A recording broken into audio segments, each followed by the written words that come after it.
يا أيها النبي إنا أرسلناك شاهدا ومبشرا ونذيرا وداعيا إلى الله بإذنه وسراجا منيرا وبشر المؤمنين بأن لهم من الله فضلا كبيرا.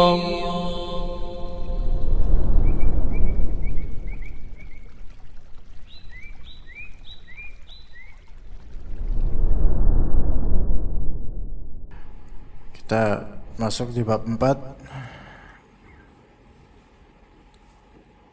Coba kita bahas masalah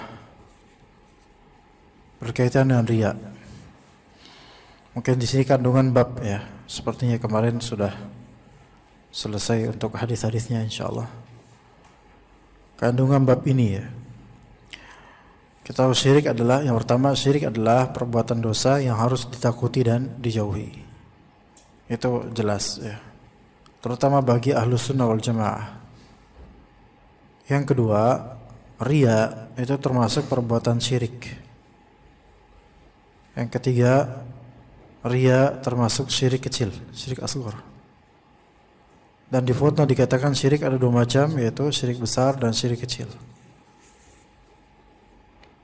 Syirik besar yaitu memperlakukan sesuatu selain Allah sama dengan Allah dalam hal yang merupakan hak khusus baginya, yaitu dengan masalah ibadah, doa, persembahan dan semisalnya. Yang kedua, ada syirik asghar yaitu syirik kecil, yaitu perbuatan yang disebutkan di dalam Al-Quran dan Sunnah sebagai suatu syirik tetapi belum sampai ke tingkat syirik akbar. Perbedaannya apa? Syirik akbar menghapus seluruh amalan, sedang syirik asghar hanya menghapus amal yang disertainya saja. Jadi syirik akbar menghapus seluruh amalan, walaupun sudah haji, menghapus seluruh amalan. Tadi amalan hajinya itu, sedekahnya, umrahnya, hapus semuanya, karena melakukan syirik akbar. Inilah mengapa para ulama ahlu sunnah berbeda dengan ulama ahlu bid'ah. Ulama ahlul bid'ah itu mereka tidak begitu concern terhadap syirik besar. Banyak dari mereka yang terpenting jemaahnya itu manut sama dia gitu loh.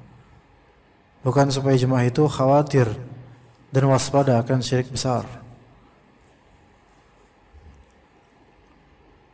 Jadi orang yang sayang sama umat adalah para rasul. Dan dakwah yang paling intens mereka lakukan adalah dakwah mengajak kepada tauhid dan menjauhi syirik. Karena mereka sayang sama umat gitu. Karena mereka merasa kasihan kalau umat ini atau kaum muslimin sudah capek-capek beramal dari awal balighnya sampai usia tua, tapi kemudian berbuat syirik besar.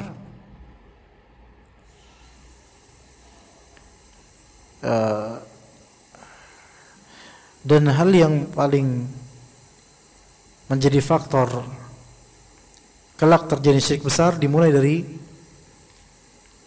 al-ghulu fi salihin, yaitu bersikap berlebihan kepada orang-orang saleh yang kelak akan terjadi penyembahan terhadapnya. Ini sejarah telah berkata seperti itu sejak zaman Nabi Nuh alaihissalam. Ya. Karena diperingatkan oleh para rasul agar tidak gugurkan amal dengan syirik besar. Akhirnya banyak terjadi sampai sekarang. Sikap berlebihan kepada orang-orang saleh, kemudian bertawassul dengan orang saleh setelah wafat mereka, meminta kepada orang-orang saleh yang sudah wafat. Dan ini syirik besar. Padahal orang yang minta ini Boleh jadi lebih soleh daripada orang yang telah dikubur itu tadinya. Namun karena ajaran yang salah dan menyimpang, maka akhirnya dia minta kepada mayit. Dan itu syirik besar. Curhat kepada mayit dan memohon dikabulkan kepada mayit. Na'udzubillah min dzalik. Maka gugurlah seluruh amalannya. Kalau misal beralasan ini kan orang awam, belum belajar, belum tahu,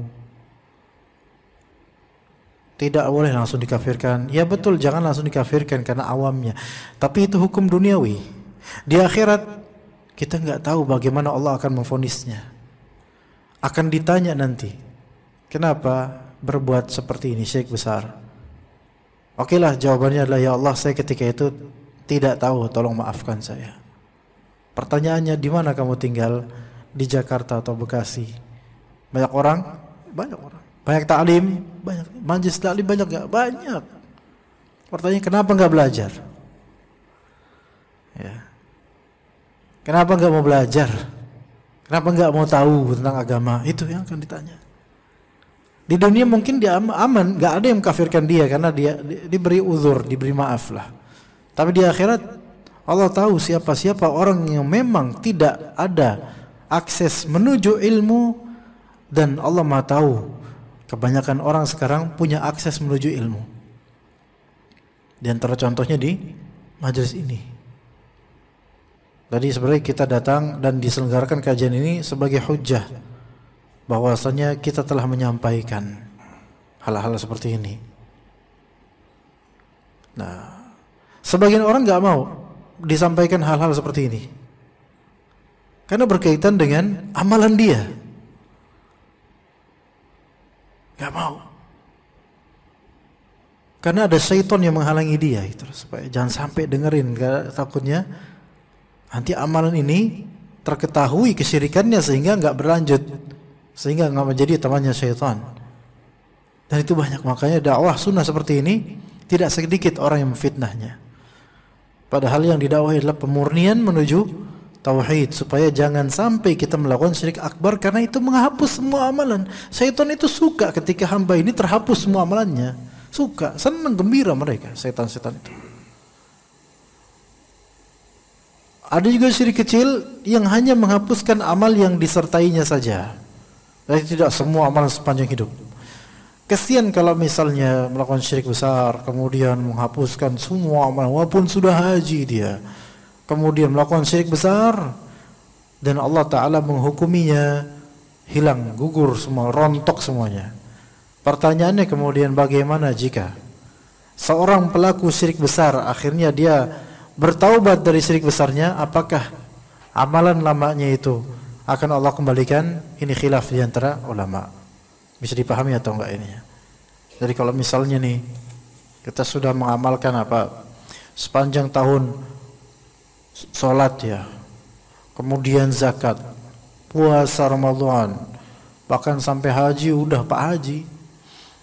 Tapi suatu ketika diajak untuk tawasulan ke kuburan keramat untuk minta kepada Kiai Fulan yang telah wafat. Syirik akbar, melakukan itu, ya, maka bisa gugur itu semua amalan itu. Oke, suatu ketika kita kemudian bertaubat dari itu, menangis, bertaubat, minta tolong pada Allah, minta ampunan pada Allah. Allah terima taubatnya. Pertanyaannya, apakah amalan lamanya yang sudah gugur tadi itu akan Allah balikan atau start from zero? Sebagian ulama berpendapat bahwasanya amalannya ya gugur sama sekali, dari nol. Ulama lain berpendapat bahwasanya amalan lamanya kalau dia memang betul-betul taubatan nasuha, kembali ke fitrah Islam, maka wallahu alam amalan lamanya itu akan kembali lagi buat dia. Ya, pendapat pertama tadi gugur. Berarti kalau gugur berarti kan artinya adalah apa? Ya hajinya udah nggak dianggap lagi. Apakah yang pendapat ini ya, apakah dia wajib haji lagi atau enggak? Itu wallahu alam. Anda tidak tahu. Sepertinya tidak. Ya. Adapun pendapat yang benar, insya Allah yang kedua mudah-mudahan. Kalau dia taubatan nasuha, maka semoga amalan lamanya bisa Allah Ta'ala kembalikan. Dan Allah maha mampu untuk itu, karena Allah maha pengampun dan maha kuasa. Cuma masalahnya nih, ada nggak emang orang yang taubat benar-benar? Justru yang ada adalah mereka yang udah kecanduan dengan kuburan dan tawasul dengan mayit. Mereka malah mendefend dan terus-menerus membentengi akidah terbaliknya mereka, akidah buruknya mereka. Tetap melakukan ritual-ritual itu. Ya, yang ada banyak seperti itu. Kasihan. Sekarang siapa yang membuat seperti itu, teman? Siapa yang membuat kok banyak orang itu malah terjerumus ke dalam syirik? Padahal orang ini religius loh. Padahal orang ini suka ngaji, gitu loh. Apa yang membuat orang-orang terjerumus? Karena mengambil ilmu dari guru yang hobi syirik dan mengajarkannya. Itu dia masalahnya. Makanya mengambil guru itu atau mencari ilmu dari seorang guru atau ustaz, itu juga harus lihat-lihat gitu loh. Kalau aneh-aneh di sini menyimpang menuju kesyirikan, tinggalkan sama sekali daripada kita memfidyahkan akhirat kita demi mendapatkan dunia enggak seberapa. Ya. Jadi syirik akbar menghapus seluruh amalan, sementara syirik kecil menghapus amal yang disertainya saja. Ya, para ulama juga mereka memberikan pengarahan masalah riya, syirik kecil misalnya. Ya, riya. Apakah riya itu menghapus amalan completely atau parsial atau bagaimana? Di sini dikatakan, ana merujuk kepada kitab syarah kitab tauhid Ustaz Firanda. Riya artinya beramal saleh untuk dilihat oleh orang lain. Riya artinya beramal saleh untuk dilihat oleh orang lain. Untuk dilihat orang-orang ini mungkin kurang cukup. Maksudnya untuk dilihat di sini dalam artian murni supaya dilihat atau memang pengen dipuji atau dianggap. Pengen dipuji atau dianggap. Adapun kalau untuk dilihat orang lain supaya dicontoh murni karena itu, maka itu tidak masalah. Untuk dilihat orang lain supaya dicontoh, maka itu tidak masalah. Ya. Dan bentuk-bentuk riya itu juga macam banyak sekali. Kalau misalnya pas mau Jumatan, kan biasa ada tromol lewat itu, kotak amal gitu yang digilir. Oke lah, kita berusaha untuk menutup infak kita misalnya. Tapi kalau sengaja menggesek uang, gitu, kayak gimana? Uang kayak gimana nih? Suara uang, kawan. Besar uangnya. Ya, menggesek uang. Ini anak nggak pamer loh ya, emang kodar lo keluarnya yang segini ya. Menggesek uang supaya orang mendengarnya dan supaya tahu bahwa dia infak, maka ini masuk ke dalam riya gitu loh. Jadi bab halus seperti ini saja itu masuk ke dalam riya. Bahkan yang paling halus, misalnya orang lain pada ngomong, apa yang main HP, dia diam terus sambil mulutnya tuh komat kamit. Supaya apa? Tanpa suara. Supaya orang yang ngelihat dia tuh seolah berzikir gitu loh. Ada niatan begitu, maka ini riya. Walaupun dia nggak berzikir. Nauzubillah min dzalik. Ya. Di sini riya terbagi menjadi dua macam. Anak-anak lihat di kitab syarah kitab tauhid. Riyanya orang-orang munafik. Riyanya orang-orang munafik itu berkaitan dengan pokok atau usul agama mereka. Yaitu mereka menampakkan Islam kepada manusia sementara hati mereka menyembunyikan kekafiran. Menampakkan Islam, tapi hati menyembunyikan kekafiran. Ini munafik. Dan orang yang kayak gini ada yang memang aslinya tadi kafir, kemudian masuk Islam, pura-pura Islam, atau ada yang memang dari lahir tuh Islam. Cuman karena pengaruh barat atau pengaruh lingkungan, dia itu benci dengan Islam.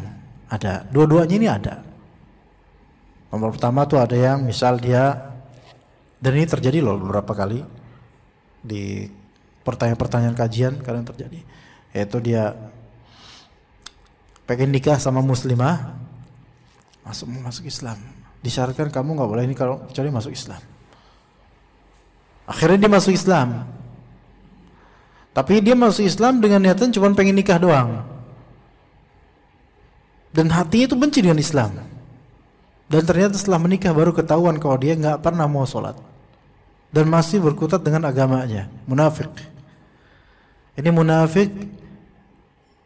Ria ya versi munafik. Dia menampakkan Islam supaya dianggap Muslim. Ya. Kedua, riaknya seorang Muslim yang bertauhid. Riaknya seorang Muslim yang memang Muslim bertauhid, tapi dia terjerumus ke dalam ria, dan ini berat. Seperti memperbagus salat agar dilihat dan dipuji orang lain, menampakkan sedekahnya, memperindah tilawah Al-Quran, memperbagus ceramah. Taib, memperbagus salat disyaratkan, bagus. Menampakkan sedekah kadang-kadang perlu supaya orang terinspirasi. Memperindah tilawah Al-Quran, Rasulullah perintahkan. Memperbagus ceramah, juga nggak apa-apa, malah bagus supaya orang itu mendapatkan faidah. Tetapi ketika tujuannya itu adalah dilihat atau dipuji orang, maka khalas, ini riya. Dan ini berat. Ini berat. Nah, kondisi amalan seseorang kalau tercampur riya gimana? Amalan tercampur riya, kita akan contohkan di sholat. Apakah completely sholat itu batal atau nggak ada pahala atau gimana? Atau sah semua? Kita lihat di sini. Kondisi amalan seseorang yang bercampur dengan riya bisa dalam beberapa kondisi. Pertama, sejak awal niatnya memang untuk dipuji. Emang dari awalnya, dari sebelum beramal dia udah memang ada niatan buat dipuji. Sebelum sholat atau sebelum dakwah atau sebelum umrah dan haji, memang niatnya supaya dipuji. Maka kalau yang seperti amalnya total, completely dari awal sampai ending itu nggak ada yang sah, nggak ada yang sah. Dan harus ngulang kalau misalnya dia sholat. Misalnya sebelum sholat dia pengen dipuji, dia imam. Pengen dipuji dalam hatinya itu sebelum sholat, dia supaya pengen dipuji tentang kekhusyuannya, pengen dipuji dengan bacaannya dari awal, dari sebelum sholat. Ini niatan pun gak sah. Kemudian sebelum berdakwah, seperti saya sebelum berdakwah, niatannya pengen supaya dianggap sebagai ustaz, kemudian supaya dielulukan banyak jemaahnya. Memang banyak jemaah itu membahagiakan, ikhwan. Sejujurnya memang membahagiakan, tapi kalau kita lebih dalam lagi memperhatikan, banyaknya jemaah bisa menjadi fitnah. Iya. Kadang-kala begini, ikhwan, kita ngeliat kayak di office act, atau di tempat lain atau office, jemaah nggak seberapa. Dan ini karena kantor, Anda mempersilahkan antum untuk tidur sepuasnya, nggak apa-apa, asal jangan semuanya, nggak apa-apa. Dengan syarat boleh tidur, dengan syarat jangan semua individu ini tidur, terutama ruang ini jangan. Kedua, jangan bersuara. Baru itu di mana-mana Anda diantam kayak gitu. Dan jangan pas di depan Anda, jangan, karena itu akan membuat Anda terinspirasi juga untuk mengikuti hal yang sama. Karena Anda juga sebenarnya ngantuk juga sama kayak antum, ikhwan. Anda habis dari Cakung ini, naik motor dan kehujanan, masya Allah, nggak seberapa. Ujian ketika melihat antum tidur, itu ujian yang ringan sebenarnya. Malah kadang Anda bersyukur, ya, karena masih ringan ujiannya. Ujian kemudian sejujurnya Anda masuk sini, antum pada bergerombol keluar kayak hati-hati Ustadz datang gitu. Itu ujian ringan. Tapi ketika penuh, banyak bererot, sesungguhnya ujian itu lebih berat. Kenapa?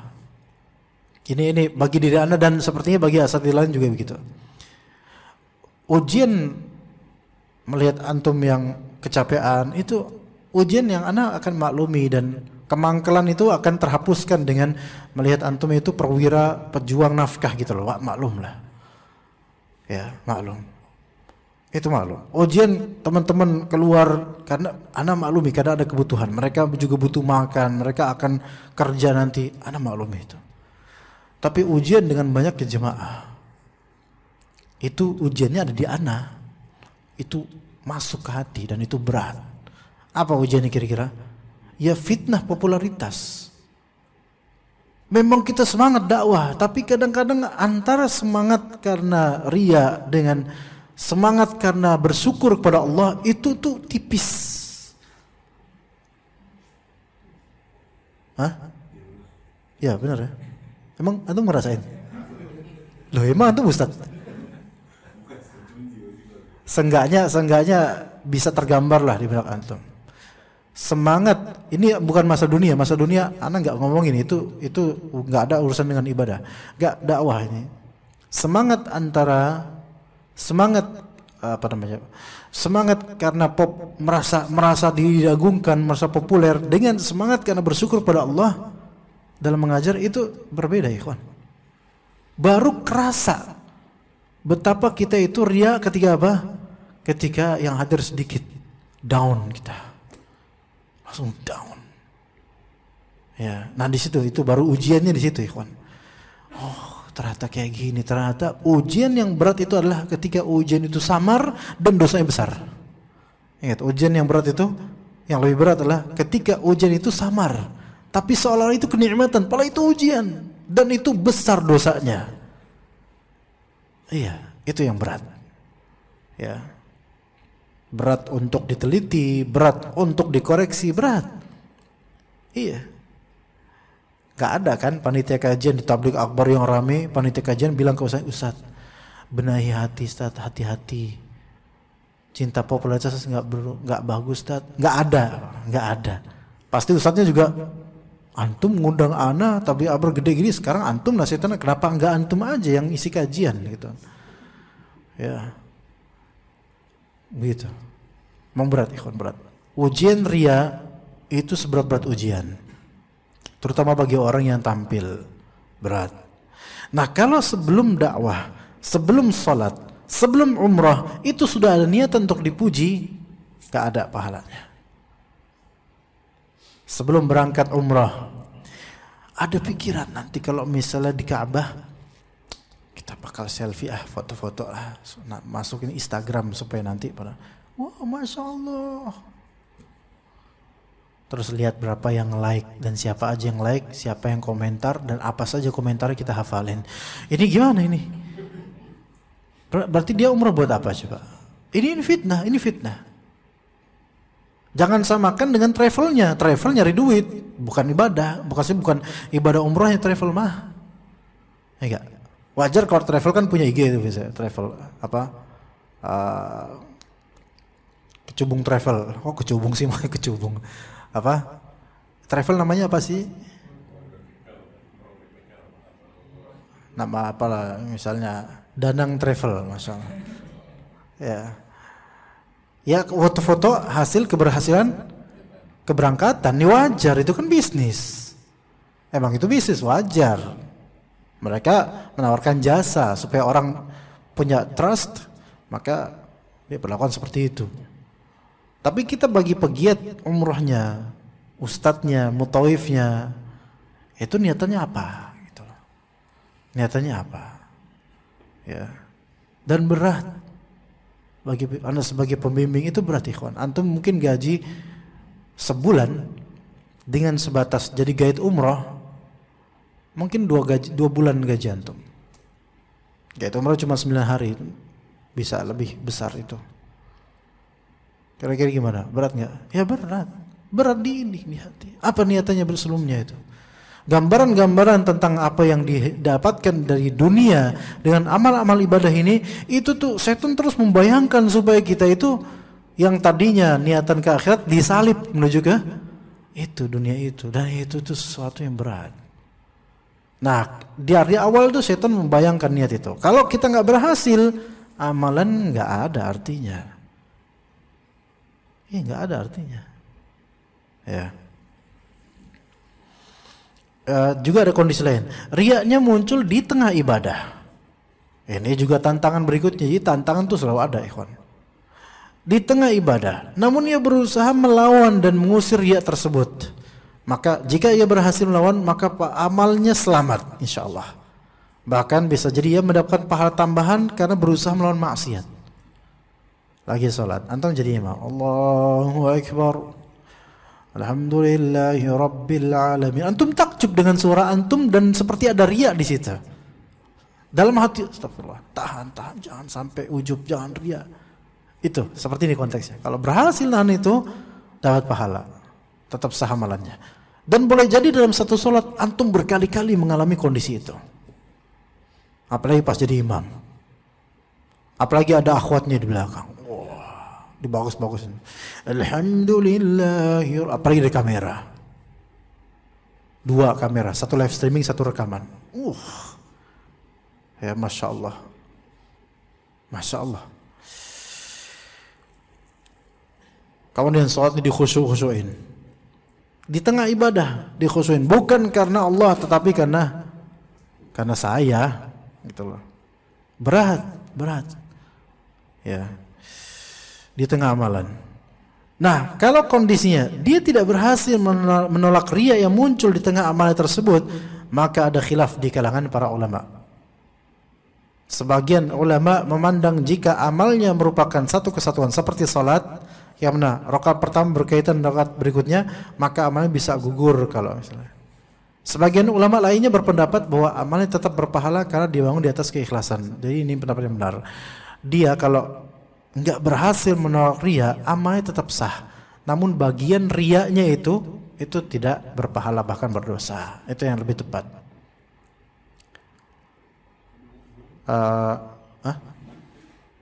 Gimana? Lihat rekamannya nanti. Jadi kalau misalnya nih sholat. Nah, ini kan amalannya nih merupakan satu kesatuan di sini dan satu amalan nih. Kan dia riai di tengah-tengah, ya kan? Riai di tengah-tengah. Dan dia berusaha melawan tapi nggak berhasil. Sah nggak sholatnya secara umumnya sah sholatnya. Dia hanya dapat pahala yang tidak riaknya dan bagian riaknya dapat dosa. Faham?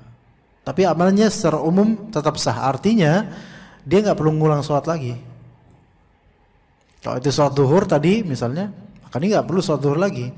Tapi kalau yang dari awal memang niatannya sholat zuhur ini karena ria, maka harus ngulang lagi dengan niatan ikhlas. Kalau dari awal, dari sebelum sholat. Contoh lain, kajian ya. Anda nggak tahu umat berapa yang datang. Kajian nih. Ya. Ada berapa jemaah, tiba-tiba datang direktur fulan. Direktur perusahaan dan Anda tahu direktur, maka kemudian Anda langsung mengubah gaya Anda atau memperbagus kajian Anda karena ada maunya dengan direktur. Entah direktur ini karena dermawan. Paham nggak? Kan biasanya kan Anda sebagai ustadz kan punya proyek. Ya, entah proyek pesantren, entah proyek duafa, entah apalah proyek yang ya Allah alam mungkin kebaikan lah ya. Wah ini ada fulan nih. Anda perbagus kalimatnya supaya fulan senang dan supaya fulan simpatik kemudian menyumbang ke ana. Yang mana dari sumbangan itu juga ana ngambil persenan, ya. Misal, ya. Berarti kan ada keinginan apa? Dunia. Ini di tengah-tengah nih, di kamar kajian nih kayak gitu. Maka itu harus dilawan riya seperti itu. Hilangkan niatan seperti itu. Kalau nggak berhasil, dosa dia. Tapi tetap amalan umumnya dia sah, dapat pahala. Ya. Makanya sejujurnya ikhwan, Anda isi kajian dimanapun tuh lebih baik Anda nggak kenal antum. Cuma kenal panitia doang, nggak kenal ini bapak siapa, ini posisinya apa. Anda sebaiknya nggak kenal. Ini orang tajir, ini mantan gubernur, ini Anda sebaiknya nggak kenal. Karena benar-benar itu meletihkan.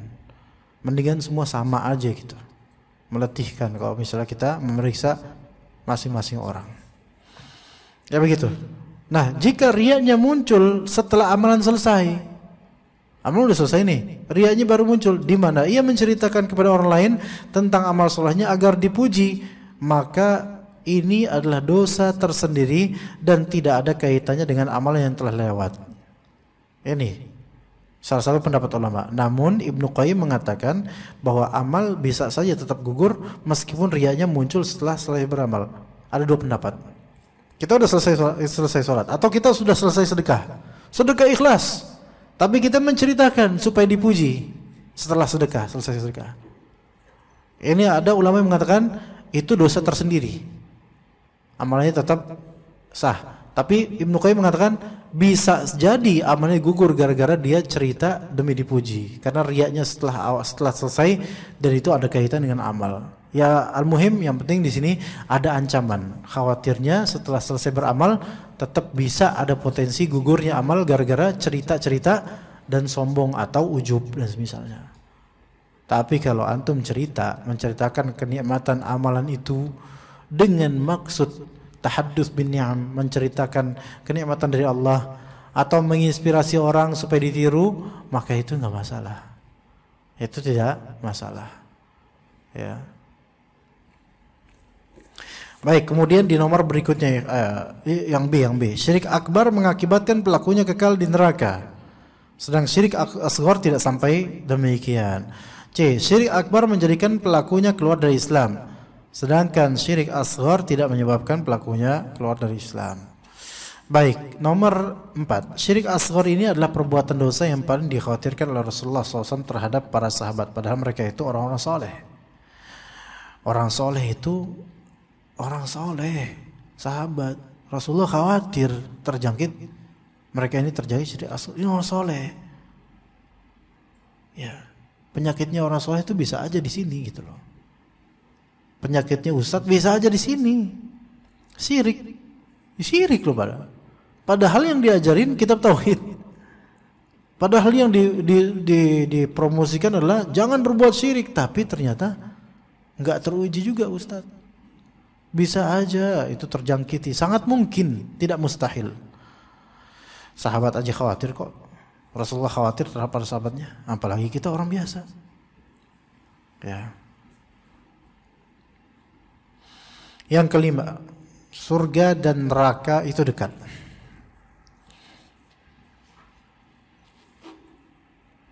Dekatnya gimana dekatnya, kawan? Jannah dan nar itu hak dekat. Dan seseorang bisa aja udah dekat dengan surga atau nerakanya. Artinya kita itu dekat dengan kematian. Makin lama makin dekat dengan kematian, artinya makin lama itu makin dekat dengan surga atau neraka.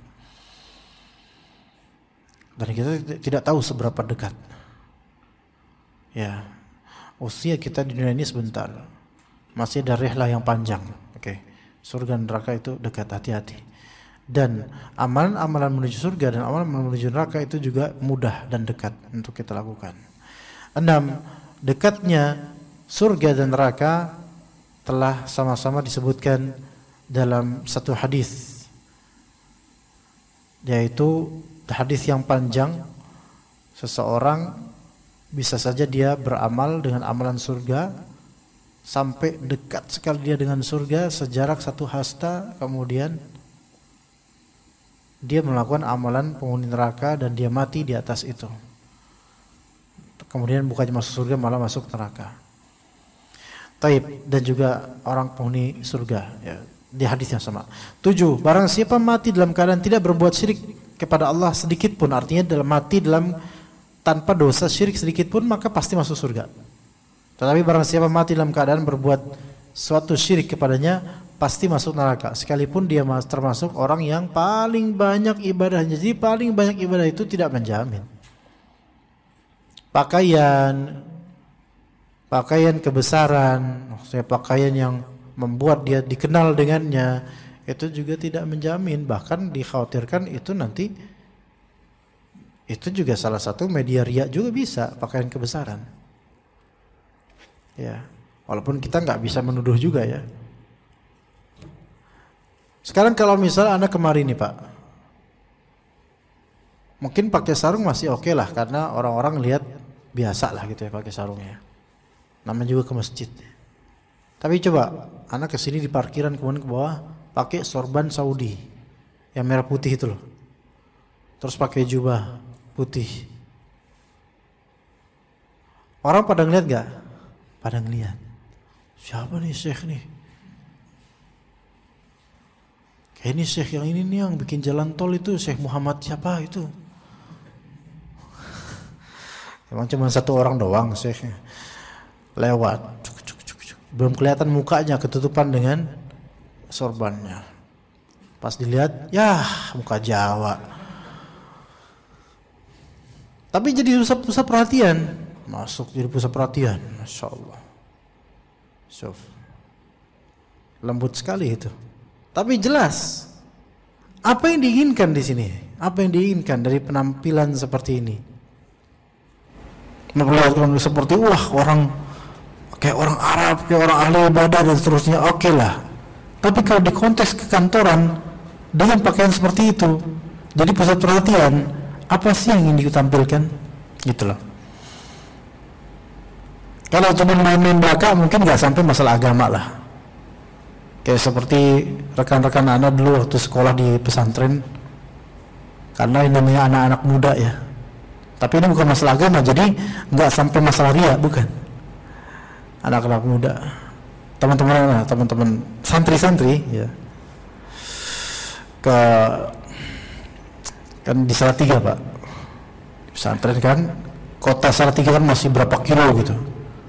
Beberapa teman ini ada yang pengen, kalau bahasa sekarang ya sosial eksperimen atau prank gitulah. Tapi dulu ada kamera, nggak ada HP kita.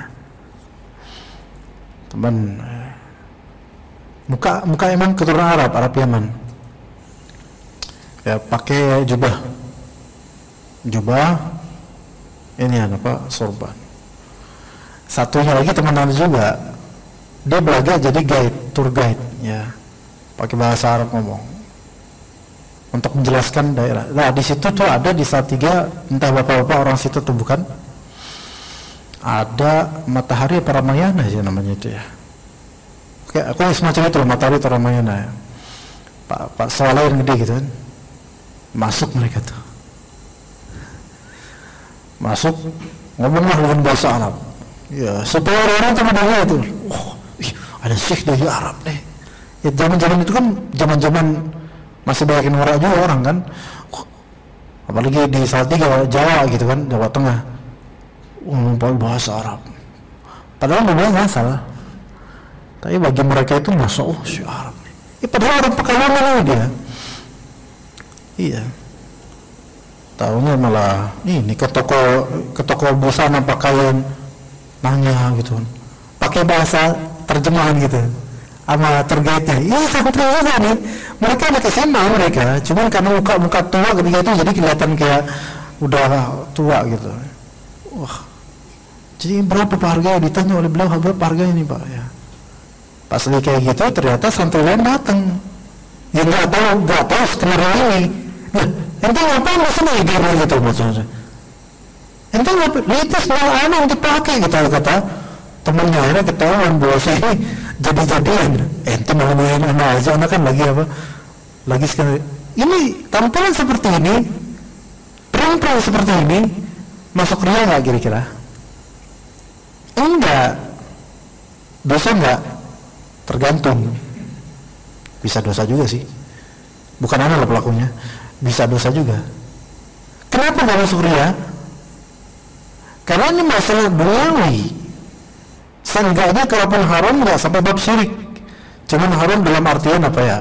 Mengelabuhi manusia atau menampakkan sesuatu yang tidak semestinya misalnya gitu. Tapi kenapa dosa ria lebih besar daripada ini kalau ini dosa ya? Kalau ini dosa karena bohong ya. Kenapa dosa ria lebih besar daripada ini? Karena ria ini dalam konteks ibadah yang seharusnya hanya kepada Allah. Tapi malah dia palingkan kepada manusia. Walaupun sama-sama berjubah. Tapi yang satu berjubah karena pengen hebat, pengen kelihatan keren dalam ibadah. Yang satu berjubah karena pengen ngeprank. Beda. Makanya Rasulullah SAW melarang namanya libas suhrah. Libas suhrah itu pakaian kebesaran. Bukan maksud kebesaran bukan gombong, bukan. Pakaian kebesaran itu pakaian yang membuat orang itu semua terpana atau kadang nggak mesti takjub Pak, kadang jijik bisa. Syuhra itu kan popularitas. Pakaian yang membuat antum tuh terpopulerkan dengannya gitu loh. Termasuk libas syuhra itu ini Citayan Fashion Week itu. Termasuk libas syuhra. Beberapa pakaiannya kan namanya ini itu. Ancur-ancuran itu ada ini. Itu kalau dipakai ke publik sendiri itu, orang bakal ngeliatin, ini orang ya pakaian kayak gitu pakai. Ini itu masuk libas syuhra, walaupun orang nggak suka, tapi membuat orang itu menatap dan memperhatikan dia, ini diharamkan dalam Islam. Masih membuat ini trademark dan membuat dia itu semua mata memandang dia karena pakaian itu diharamkan dalam Islam. Dilarang. Ya. Contoh lain apa? Di pesantren anak dulu sekolah. Kita pesantren kan banyak ratusan tuh. Ada salah satu tamu ini sekeluarga mengunjungi salah satu santri kita. Nah, ada mungkin kakaknya, abangnya gitu ya. Pakai pakaian kaos sama celana jeans, terus sholat bareng sama para santri di masjid yang besar. Apa tahu kaosnya? Mending lah kaos kalau Bagedo Jogja gitu kan, belakangnya ada tulisan-tulisan biasa dulu kan. Santri-santri pada suka tuh kayak gitu. Enggak, ini bukan itu. Kaosnya perempuan dengan tulisan Beverly Hills, tau nggak itu? Itu kan bukan sinetron, apa sih, sinema yang barat yang isi auratnya. Itu perempuan dengan buka aurat hampir telanjang, di belakangnya terpampang itu di kaos itu, dan sholat di masjid di dalam pesantren dikepung oleh ratusan santri. Kira-kira apa santri mikirnya? Penelitian ke kaosnya. Nah ini nggak boleh seperti ini, karena membuat dan juga tambah dosa dengan apa? Dengan aurat yang tersingkap di pakaian tersebut. Iya, libas syuhrah, pakaian popularitas itu dilarang dalam Islam. Ya, tapi kalau pakaian itu mencerminkan antum ustadz, antum guru, dan itu dimaklumi dalam tradisi, itu nggak masalah. Contoh, ada kesini pakai baju koko, pakai peci, ya orang tahu ustadz, udah nggak masalah. Nggak sampai dari pakaian dilatih nemuin, enggak kan? Dari tadi kayaknya nggak ada yang ngeliatin anak, nggak ada, biasa aja. Tapi kalau anak pakai sorban Yaman, kemudian pakai jubah, pakai sarung tangan, kaos kaki, kacamata hitam, pakai tas hitam, nah mulai nih gelagatnya nggak enak nih orang nih kayaknya, bakal nitip tas nih kayaknya nanti, tiba-tiba meledak aja gitu kan. Nah seperti yang diperhatikan nggak boleh seperti itu, nggak boleh seperti itu. Jadi kenapa dilarang libas syuhrah, pakaian popularitas, pakaian kebesaran? Karena di situ ada ta'zim nafs, mengagungkan dirinya gitu loh. Ini gue loh, perhatikan gue gitu. Atau berpotensi menuju riya ketika beribadah. Maka yang seperti ini harus dihindari. Oke. Jadi hati-hati, masuk neraka sekalipun dia termasuk orang yang paling banyak ibadahnya karena dia berbuat syirik. 8. Masalah penting yaitu bahwa Nabi Ibrahim alaihissalam memohon kepada Allah untuk diri dan anak cucunya supaya dijauhkan dari perbuatan menyembah berhala. 9. Nabi Ibrahim mengambil pelajaran dari keadaan sebagian besar manusia, yaitu bahwa mereka itu adalah sebagaimana kata beliau, Rabbi innahunna adlalna katsiran minan nas. Wahai Tuhanku, sesungguhnya berhala-berhala itu telah menyesatkan kebanyakan dari manusia. Iya. Penyembahan terhadap berhala, idolatry, dimulai dari pengidolaan juga terhadap manusia, itu menyesatkan banyak manusia. Mengidolakan apalagi orang-orang yang kufur kepada Allah. Mengidolakan manusia itu kadang menjadikan manusia itu sebagai berhala tanpa dia sadar. Mengidolakan di sini bukan dalam rangka beragama yang sesuai sunnah, bukan. Kalau idola kita seperti Rasulullah Muhammad SAW, kemudian para sahabat, itu wajar, para ulama itu wajar. Enggak, di sini idolanya itu bukan dalam konteks ibadah, bahkan dalam konteks apa? Dalam konteks yang umum seperti pemain bola. Idola gua tuh main bola, main sinetron, idolanya pemain sinetron, idola itu, panutan, yang mana dia rela untuk berjam-jam di depan layar demi melihat idolanya. Ini kan seperti ada penyembahan terhadapnya, seperti menjadikannya seperti berhala, yang mana dia kecanduan dengan film-film itu atau dengan tontonan itu. Ini ya, rela untuk bangun tengah malam demi nonton bola atau siaran langsung, tapi untuk sholat tahajud enggak sama sekali. Jadi Allah dikesampingkan dan lebih ke idolanya. Ya, hati-hati, itu menyesatkan banyak dari manusia. 10. Bab ini mengandung tafsir kalimat la ilaha illallah sebagaimana dalam hadis yang diriwayatkan oleh Bukhari, yaitu pembersihan diri dari syirik dan pemurnian ibadah kepada Allah Subhanahu wa taala. 11. Keutamaan orang yang dirinya bersih dari syirik. Baik, untuk materi kita memang cukup sampai situ, insyaallah pada pekan depan kita lanjut bab kelima, dakwah kepada syahadat la ilaha illallah. Ada pertanyaan atau mungkin kita tutup karena memang waktunya panjang ya? Ada pertanyaan atau tidak? Tidak ada. Kita tutup aja insyaallah ya. Kev, ada apa? Ada soal? Hah? Ayo, fadhal Pak. Wassalamualaikum warahmatullahi wabarakatuh. Gimana Pak? Ria.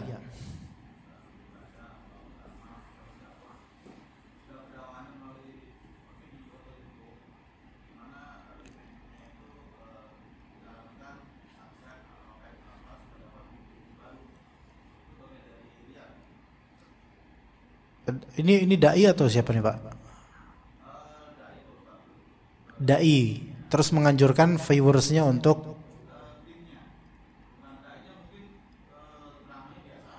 timnya mengedit.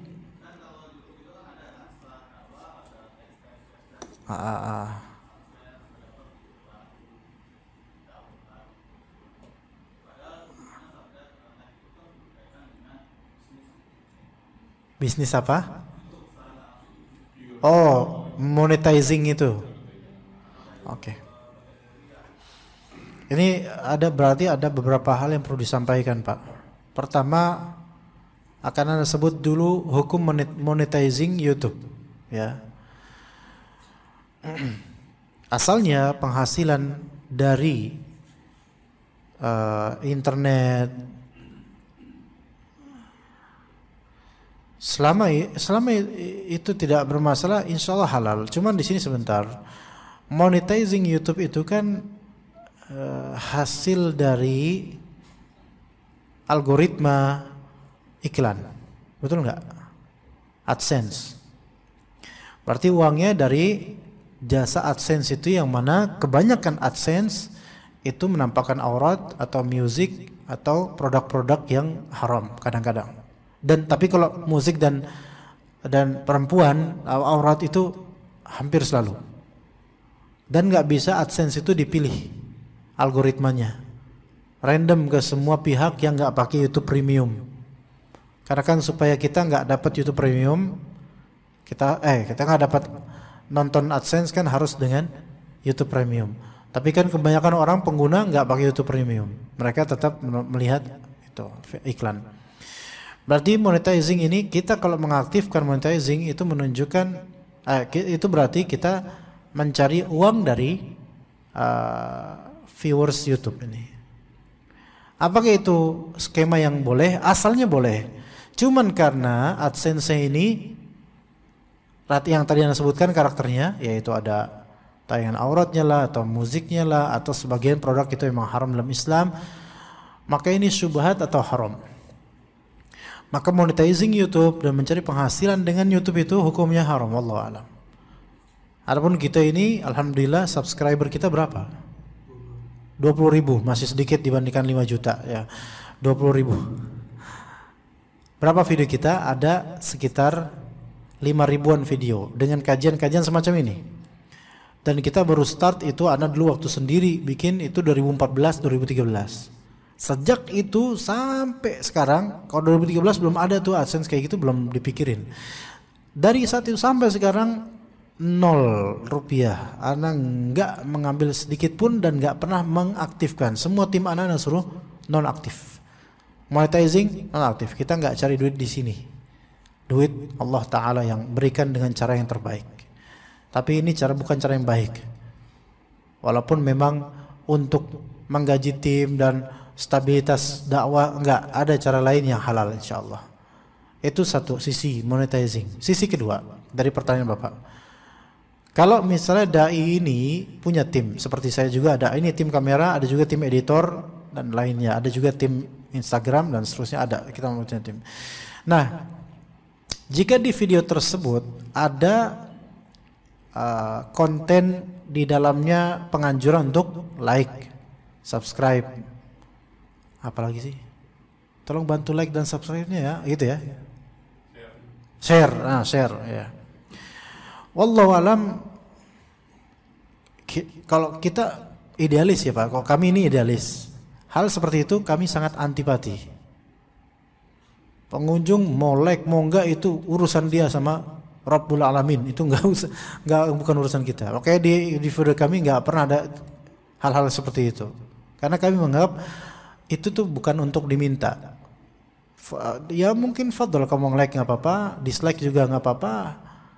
Tapi dalam dunia dakwah kalau ada seperti itu, dan itu yang membuatlah tim ini kembali kepada niat. Enggak kita katakan ria, enggak kita katakan enggak ria, kembali kepada niat. Niat antum wahai tim dengan itu tuh apa? Kalau niatan antum supaya dakwah ini makin berkembang, alhamdulillah niatannya baik. Maksudnya dengan ada tulisan like, jempol apa, terus ada gambar subscribe, teng gitu kan, kayak gitu biasa itu. Nah, kalau niatan antum adalah supaya banyak yang mendengar dakwahnya beliau sehingga manfaatnya semakin merata, atau menganjurkan share supaya manfaatnya makin merata, supaya Islam ini semakin dikenal, agama ini semakin zahir, maka itu berpahala niatan itu. Tapi kalau niatannya seperti yang tadi Bapak bilang, supaya dapat monetizing, supaya viewersnya lebih banyak sehingga penghasilan lebih banyak, maka saya pikir ini bukan ria, ini masuknya mencari dunia dengan amalan akhirat. Sebaiknya jangan niatan seperti itu. Jadi menghadirkan tulisan subscribe, teng terus like, comment, share, itu nggak masalah. Secara zahir nggak masalah, tapi kembali ke niatan editor itu, maunya antum apa gitu loh. Ya. Dan juga ustadznya yang ngelola, ustadznya yang menjadi pemilik kepalanya, nyuruh timnya, tolong tim ini kasih dong yang kayak youtuber itu subscribe, tendeng kayak gitu, tolong ini. Dia kembali niatnya ustadz ini maunya apa dari pengadaan itu. Kalau maunya supaya semakin populer, semakin dikenal orang, semakin banyak undangan, ini enggak deh kayak gini. Ini bisa masuk ke ria. Takutnya ya, atau hal-hal yang keduniaan. Tapi kalau maksudnya adalah supaya ilmu yang dia sampaikan itu betul-betul orang tuh supaya tahu gitu loh. Tapi kalau seorang dai itu niatannya betul-betul seperti itu, biasanya enggak memikirkan kuantiti sebenarnya biasa. Itu membiarkan Allah aja yang menjalankan, nanti bagaimana berapa orang yang suka itu udah urusan Allah. Biasa begitu. Enggak ngurus hal-hal kayak gini. Enggak ngurus. Ya, kayak saya diuji oleh Allah dengan hal-hal seperti ini, ikhwan. Tapi coba kalau misalnya nih saya pribadi, teman-teman yang tadi keluar, terus saya hadir semua, bapak mau kemana? Ayo sih kayak jadi. Kalau kayak gitu repot nggak kira-kira? Repot. Kita nggak perlu untuk memeriksa kesibukan orang dan orang mau dengar apa enggak, udahlah. Repot. Kalau mereka punya kesibukan. Makanya seperti itu. Tapi kita pengen agar office aid terutama ya. Kita kan tinggal di perkotaan. Mumpung majelis ilmu itu mudah ditemukan. Antum kalau ke kampung halaman mungkin sulit nyari majelis ilmu seperti ini. Maka manfaatkan supaya paham, kerja lebih baik lagi, tawakal lebih tinggi lagi, supaya paham tentang Allah dan agamanya. Itu yang kita inginkan sebenarnya. Dan itu yang teman-teman DKM dan panitia inginkan. Seperti itu ya teman-teman sekalian. Jadi terima kasih pertanyaan Bapak. Masya Allah, jazakumullah khairan. 2 poin tadi tentang monetizing. Saya pribadi lebih condong ke pendapat yang mengharamkan. Itu pertama. Dan yang kedua, untuk masalah penganjuran untuk like, subscribe, share, itu dikembalikan kepada niatan. Kalau memang niatannya adalah untuk supaya Islam ini semakin tegak, dia berpahala dengan melakukan itu. Kalau niatannya cuma untuk dunia semata, maka Allah kembalikan kepada dunianya dia. Ya, seperti itu. Wassallallahu ala nabiyyina Muhammad wa ala alihi wa sahbihi ajma'in. Subhanakallahumma bihamdika asyhadu an la ilaha illa anta astaghfiruka wa atubu ilaik. Wassalamu alaikum warahmatullahi wabarakatuh.